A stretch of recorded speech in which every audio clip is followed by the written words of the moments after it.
Tiene el uso de la palabra el senador Gilberto Herrera.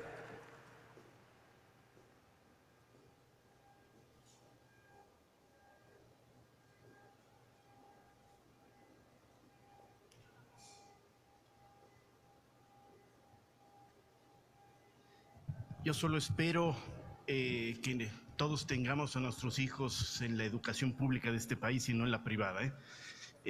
Yo con todo gusto tengo a mis hijos en la educación pública. Soy profesor incluso en la educación pública, media superior y superior. Y les puedo hablar de lo que ha significado esta reforma a la fecha, ¿sí? Hay que recordar que la mitad de nuestras escuelas son multigrado. Yo espero que la gente sepa qué es lo que significa multigrado.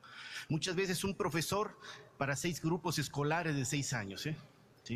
Y yo me encontré en el caminar de esas escuelas niños que estaban en tercer año de primaria y todavía no sabían leer y escribir. Niños que iban en sexto año de primaria y todavía no sabían multiplicar ni dividir. Y esa es la realidad de la reforma educativa a la fecha. O sea, no estemos hablando y defendiendo algo que no ha funcionado en ese momento, ¿sí? Fui rector también de la Universidad Autónoma de Querétaro y la admisión a la universidad es por méritos, un examen de admisión y probar si los niños o los jóvenes tienen el nivel adecuado para poder ingresar. Y los peores niveles vienen de la educación media superior, que en los que se ha sostenido esta reforma educativa, que son colegio de bachilleres. No es el caso en la universidad, las prepas que tenemos, que no hay ninguna evaluación punitiva, tienen mucho mejor desempeño, ¿sí?, que la educación media. El Estado de Querétaro es el que se enorgullece de haber cesado a la mayor cantidad de profesores que no estaban dispuestos a hacer este examen. Y yo hablando con ellos, son los mejores maestros que tenemos, No se niegan a hacer el examen por una cuestión de que vayan a reprobar. Se niegan porque no están dispuestos a perder sus derechos laborales, así de simple, y es lo que hay que platicar y discutir.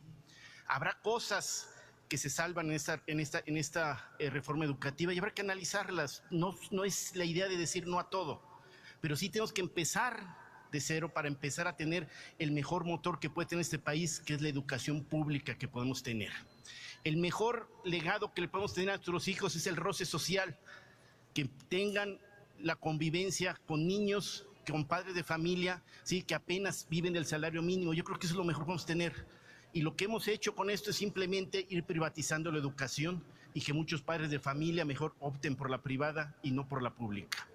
De tal manera que yo creo que sí es momento de discutirlo y qué bueno que todos estemos de acuerdo, de irnos, empezar de cero, no veo el problema, ¿sí? Una coma, podemos agregar las comas que sean, no va a haber ningún problema en ese sentido, las agregaremos, pero sí hay que empezar de cero porque en estos años ha fallado.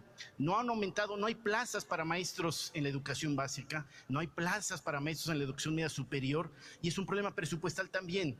No podemos hablar de reforma educativa sin un mayor presupuesto.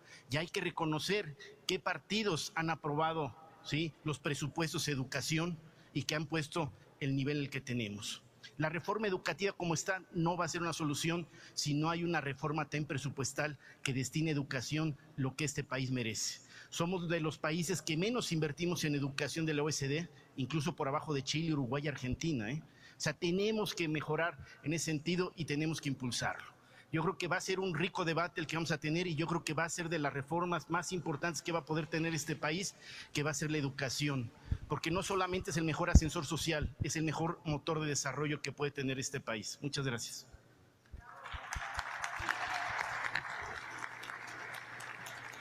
Muchas gracias, senador.